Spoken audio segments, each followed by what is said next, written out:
Oi, gente, tudo bem? Aqui é o professor Alfredo Rocha, né? Estou aqui fazendo essa videoaula para a disciplina de Sociologia, onde nas primeiras aulas a gente tá trabalhando, né?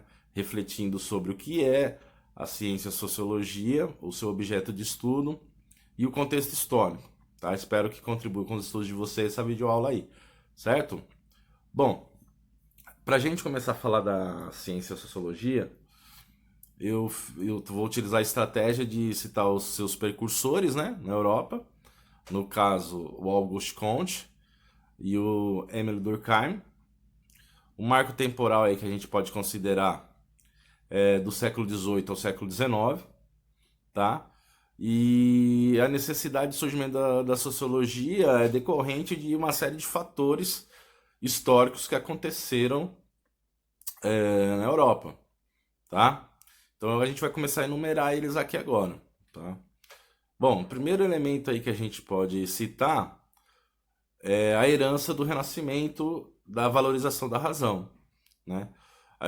Vocês devem saber que durante a Idade Média o que predominava era o teocentrismo, né? A ideia de Deus ser o centro do universo e que todas as coisas eram justificadas, todos os fatos que aconteciam eram justificados pela vontade divina, né? Esse princípio era defendido pela igreja e propagandeado por ela, né? Então, o Renascimento ele está num momento histórico de transição entre uma Europa medieval e uma Europa moderna, aonde é desenvolvido esse pensamento, essa ideia de valorização da razão. Então, é uma substituição do teocentrismo para o antropocentrismo. Ao invés de Deus estar no centro das coisas, é o ser humano, desculpa, é o ser humano, o homem, a partir desse momento, tá? Isso não quer dizer que esses pensadores romperam com a igreja, pelo contrário.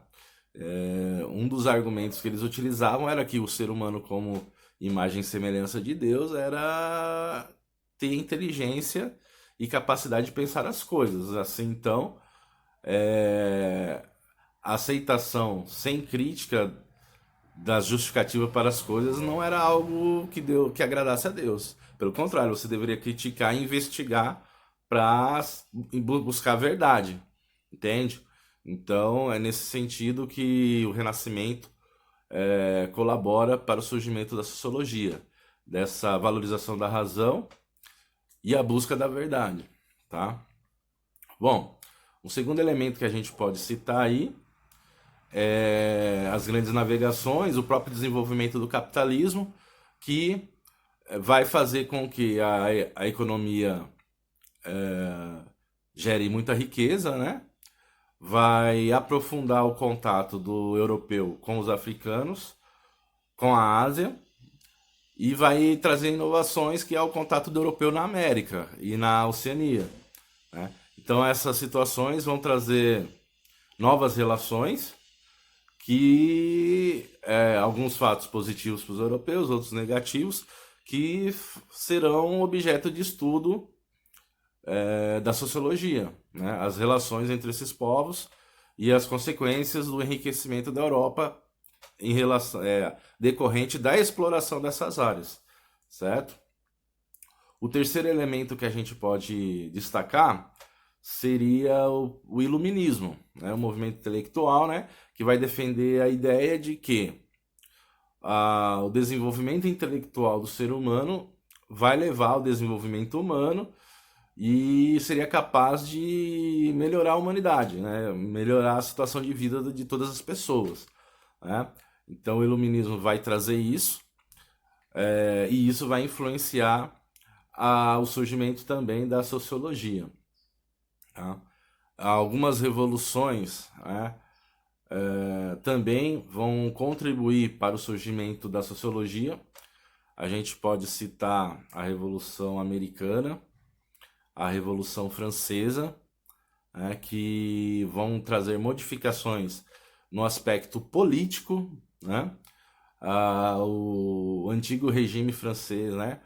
O antigo regime, né? Aquela sociedade estamental da Europa medieval, ela vai ser colocada em xeque com a Revolução Francesa, né? Os americanos vão fundar uma república, né? Um novo modelo aí de governo que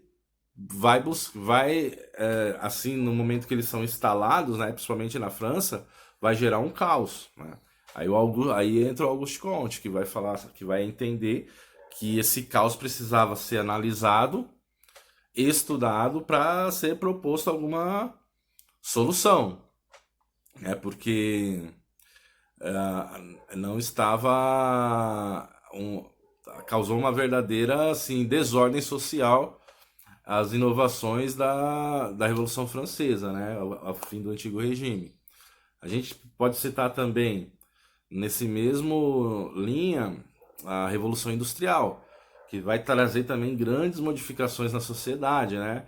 A população que antes, pelo menos na Inglaterra, que era rural, vai passar a ser urbana, né?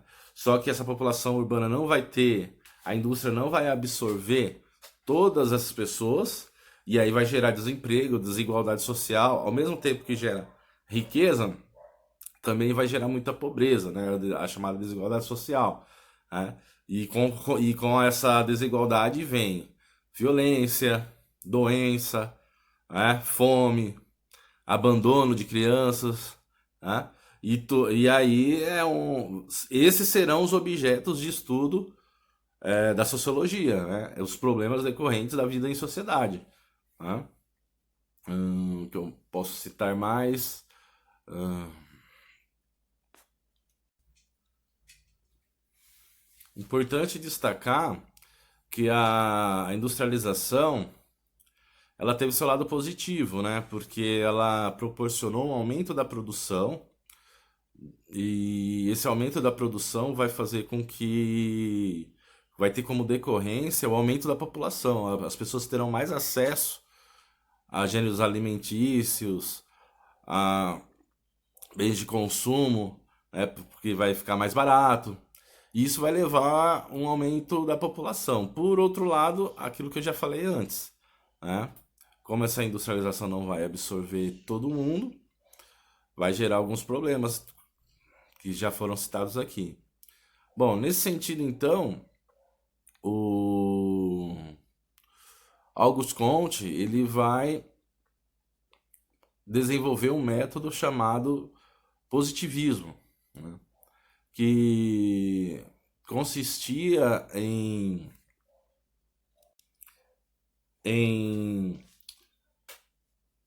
pegar as leis das ciências naturais e aplicar à sociedade. Então, o Auguste Comte entendia que a sociedade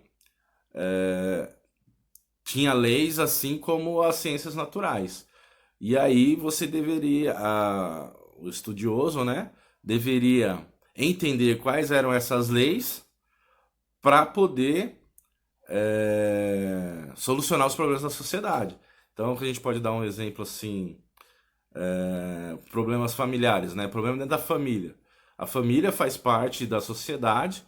Então, se a sociedade está com um problema, vamos investigar a família para ver se está acontecendo alguma coisa na família que está refletindo na sociedade. Ah, identificou? Então o que que é? É tal coisa. Então a gente precisa solucionar esse problema dentro da família e, consequentemente, solucionaria parte dos problemas da sociedade.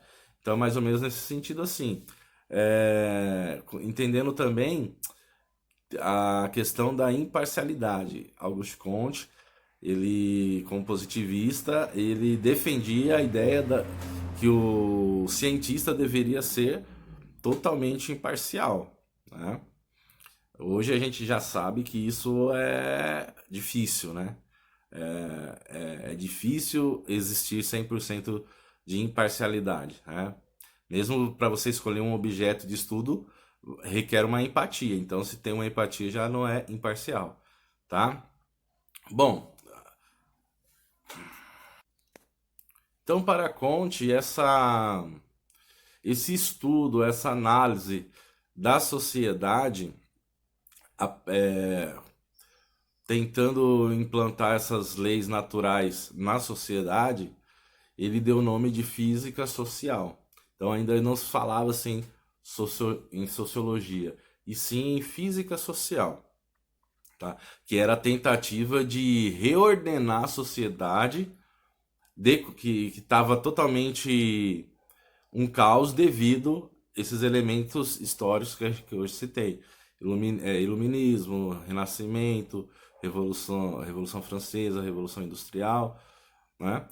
Para ele, a sociedade estava um caos devido a essas séries de situações que estavam mexendo nas estruturas culturais e sociais da Europa. Então, eles precisavam analisar, colocar tudo que estava acontecendo numa mesa, analisar e tentar recolocar na ordem, né? Basicamente, era isso que a física social do Auguste Comte tentava fazer, né? Bom, o Comte ele desenvolveu um estudo sobre o desenvolvimento do conhecimento humano, que a gente vai estudar um pouquinho mais para frente, tá?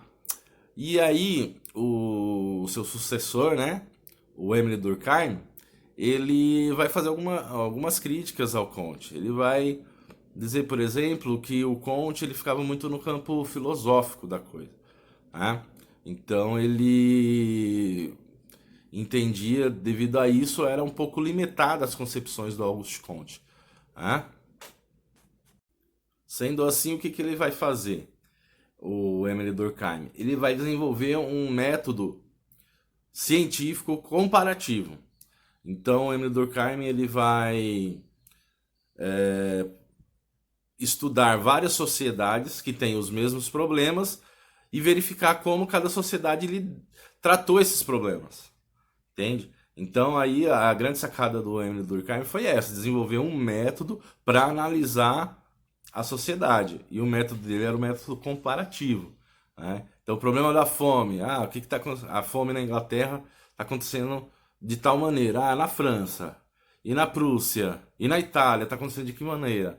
O que está sendo feito para solucionar esses problemas nessas regiões? O que gerou esses problemas, né? E aí, a partir dessas comparações, ele propunha alguma coisa, né? Vai apresentar uma alternativa para possivelmente solucionar esses problemas.